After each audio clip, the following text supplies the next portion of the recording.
नमस्कार, स्वागत है आपका द फोर्थ स्टेट यूट्यूब मंच पर। मेरा नाम है रविंद्र सिंह शोरान। आज पूरे देश में सबसे महत्वपूर्ण खबर, सबसे बड़ी खबर जो आ रही है वो आ रही है एक ही जगह से। वो जगह का नाम है जंतर मंतर, दिल्ली का जंतर मंतर। जंतर मंतर से लेकर के एक मार्च का आयोजन किया गया था। दिल्ली के जंतर मंतर से वो मार्च था संसद का, जिसको संसद मार्च या संसद चलो कहा गया था। और वो 20 तारीख को हुआ। कुछ प्रदर्शनकारी संसद भवन की जो माफ कीजिएगा इमारत है उसके बिल्कुल नजदीक पहुंच गए थे और सिक्योरिटी के लिए खतरा पैदा कर रहे थे, सरकार को ऐसा लगा। उनके ऊपर माइल लाठीचार्ज किया गया या आंसू गैस के गोले छोड़े गए उनको तितर बितर करने के लिए। वो लोग हल्क गए। लेकिन इस बीच तमाम नेताओं की खबरें आई, तमाम नेताओं ने बड़ी बड़ी बातें कही, अपने अपने बयान दर्ज करवाए। सवेरे चंद्रशेखर आजाद, रावण, सांसद संजय सिंह, मनोज झा और कई बड़े सेलिब्रिटीज वहां पर थे। और उसके बाद आंदोलन शुरू हुआ। खबर आई कि अभिजीत दीपके को भी हिरासत में लिया गया है। खैर, शाम होते होते मामला थोड़ा सा ठंडा पड़ गया और प्रोटेस्टर्स जो थे वो थोड़ा शांत हो गए। जंतर मंतर पर तनाव की स्थिति बनी हुई। ऐसे में प्रियंका गांधी का भी बयान आया, मल्लिकार्जुन खड़गे का भी बयान आया, कई नेताओं का और बयान आया, लेकिन राहुल गांधी इस पर कुछ नहीं बोले। अब ये तो सवाल उठ रहा है, राहुल गांधी इस पर क्यों नहीं बोले? संसद लोकसभा में राहुल गांधी बैठे थे। सवेरे जब लोकसभा शुरू हुई तो राहुल गांधी थे, लेकिन राहुल गांधी इस पर खामोश हो गए। सदन के भीतर तो किसी को बोलने का मौका दिया नहीं गया। हालांकि ये मुद्दा उठा सदन के भीतर, लेकिन राहुल गांधी इस पर कुछ बोले, कोई भी नहीं बोल पाए क्योंकि अवसर्जन हो गया था। एक बार अर्जन हुआ 11 बजे, फिर 12 बजे अर्जन हुआ, फिर 2 बजे हुआ, पूरे दिन के लिए उसके बाद अर्जन हो गया। तो जब कोई बोला नहीं, सदन में कोई बात नहीं हो पाई, फिर क्या हुआ? फिर बाहर निकले। आप जानते हैं बाहर निकलते हैं। सदन के बाहर जब राहुल गांधी निकले तो पत्रकारों ने उनसे सवाल पूछा कि भाई ये जो प्रोटेस्ट हो रहा है इस पर आपका क्या विचार है? तो राहुल गांधी चुप रहे। उन्होंने कहा मैं अभी इस पर कमेंट नहीं करना चाहता। उसके बाद थोड़ी देर के बाद प्रियंका गांधी आई, उन्होंने अपनी बात रखी, उन्होंने बोला बात, उन्होंने कहा कि भाई दिस इज रिडिकुलस, ये बड़ा शर्मनाक है और सरकार को ऐसा नहीं करना चाहिए। ये संसद है किसकी? किसकी संसद है? उन्हीं की तो है। तो उनके साथ अगर इस तरह का हो रहा है तो गलत है, नहीं होना चाहिए। खैर, ये बात बोली। अब सवाल उठ रहा है कि राहुल गांधी क्यों चुप है? मल्लिकार्जुन खड़गे ने भी अपनी बात रखी, अखिलेश यादव, डिम्पल, तमाम पॉलिटिकल लीडर्स ने अपनी बातें रखी हैं। राहुल गांधी अभी तक इस मामले पर चुप है। हालांकि उन्होंने सोनम वांगचुक को जबरदस्ती उठाए जाने का विरोध किया, उसकी मुखालफत की, और कल ही एक ट्वीट में कहा था कि गलत है, सोनम वांगचुक को इस तरीके से नहीं उठाना चाहिए था। लेकिन राहुल गांधी इस पूरे मामले पर खामोश है। क्यों भाई? इसका क्या कारण है? अब देखिए, जो हमारी बातचीत हुई, हमने इधर उधर पता किया, जो कांग्रेस के सोर्सेज हैं उनसे पूछा, तो जानकारी ये मिली कि राहुल गांधी इस पूरे मुद्दे पर, इस मुद्दे को शुरू से उठा रहे हैं।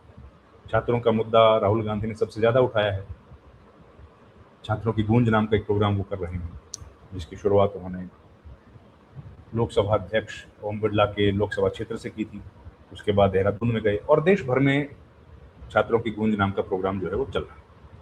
तो राहुल गांधी क्योंकि ऑलरेडी इस काम पे लगे हुए हैं, इसलिए सदन के बाहर और वो ये काम लगातार उठा रहे हैं। और उसी से मिलता जुलता काम क्योंकि कॉकरोच जनता पार्टी भी कर रही है, छात्रों की आवाज उठा रही है, छात्रों की बात कर रही है। तो राहुल गांधी का ये कहना है कि इस मुद्दे को मैं सदन के भीतर उठाऊंगा, क्योंकि सदन के बाहर तो कोई भी उठा रहा है, सब उठा सकते हैं, राहुल गांधी उठा रहे हैं। लेकिन उनका कहना है कि इस मुद्दे की और मजबूत लेजिटिमेसी आए, इसलिए मैं नहीं चाहता कि मैं सदन के बाहर इस मुद्दे को पहले बोलूं और सदन के भीतर बात। जैसे ही मौका मिलेगा मैं सदन के भीतर सबसे पहले बोलूंगा और उसके बाहर, उसके बाद बोलूंगा। क्योंकि जो आवाज, जो खनक, जो गूंज सदन के भीतर बोलने से इस पूरे मुद्दे को मिलेगी, जो लेजिटिमेसी और जो ताकत मिलेगी, वो कहीं और नहीं मिलेगी। और इसके लिए राहुल गांधी की पार्टी उनके लिए टोन एक सेट कर रही है। क्या है? प्रियंका गांधी ने बोला बात बाहर आके, फिर बोला मल्लिकार्जुन खड़गे ने भी। उन दोनों नेताओं ने अपनी अपनी बात रखी। कांग्रेस के दूसरे नेता भी बोल रहे, केवल राहुल गांधी खामोश है। और उनकी खामोशी का मतलब यही है कि जो उनके एडवाइजर्स हैं उन्होंने सलाह ये दी है कि इस मुद्दे पर राहुल गांधी बोलें और खूब बोलें, लेकिन केवल सदन के भीतर से। क्योंकि सदन के भीतर नेता प्रतिपक्ष जब इस बात को बोलेगा तो उसकी संजीदगी, उसका महत्व और उसकी ताकत, उसका असर, उसकी गूंज कहीं ज्यादा होगी बाहर बोलने की। तो वो इंतजार कर रहे हैं कि कब उनको अंदर बोलने का मौका मिलेगा और तब राहुल गांधी इस मुद्दे पर खुल के अपनी बात रखेंगे। तो फिलहाल ये स्थिति है राहुल गांधी के चुप रहने की। और राहुल गांधी देखिए अब इस मुद्दे को उठा रहे हैं, पहले से उठा रहे हैं। कांग्रेस पार्टी की जो स्ट्रेटेजी है वो यही है। कांग्रेस पार्टी के जो पवन खेड़ा हैं, जो नए नए राज्यसभा के सदस्य बने, वो तो सोनम वांगचुक को मिलके भी आए थे। शशि थरूर ने भी खुल के, मतलब कांग्रेस पार्टी के जो सांसद हैं उन्होंने खुल के अपनी बात रखी। लेकिन राहुल गांधी चुप हैं और उनकी चुप्पी का सबसे बड़ा कारण ये बताया जा रहा है कि वो केवल सदन के भीतर इस मुद्दे पर बोलना चाहते हैं। तो ये बड़ा इंपॉर्टेंट होगा। देखिए, नेता सदन अगर वहां बैठे हों, प्रधानमंत्री मोदी, लोकसभा अध्यक्ष बैठे हों, वहां पर अमित शाह बैठे हों, और उनके सामने 10 मीटर की दूरी से आंखों में आंखें डालकर जब इस मुद्दे को राहुल गांधी उठाएंगे, तो आप समझिए उस मुद्दे की खनक, उसकी गूंज, उसकी आवाज, उसका इको कितना ज्यादा होगा और सरकार पर वो किस तरीके से चोट करेगा। तो उसको कायम रखने के लिए राहुल गांधी का कहना है, या राहुल गांधी के जो समर्थक हैं, एडवाइजर्स, उनका कहना है कि राहुल गांधी इस मुद्दे पर अभी बाहर नहीं बोल रहे। हो सकता है ये बात सही हो, और सही है कि नहीं वो तो वही जाने, लेकिन उनका स्ट्रेटजी ये बताई जा रही है। संसद का सत्र अभी शुरू हुआ है। सोमवार को पहला दिन था, 20 जुलाई को। 20 जुलाई को जो पहला दिन था उसमें 11 बजे हाउस शुरू हुआ, 12 तक अर्जन हुआ, 12 बजे शुरू हुआ, 2 बजे तक अर्जन हुआ, 2 बजे शुरू हुआ और दिन भर के लिए अर्जन हुआ। और ये अर्जनमेंट बार बार क्यों हो रही है? ये इसीलिए हो रही है ताकि विपक्ष जो है इन मुद्दों को ना उठा पाए, इन मुद्दों को ना उठा पाए। और आपको याद है विपक्ष ने तो पहले ही टोन सेट कर दी थी।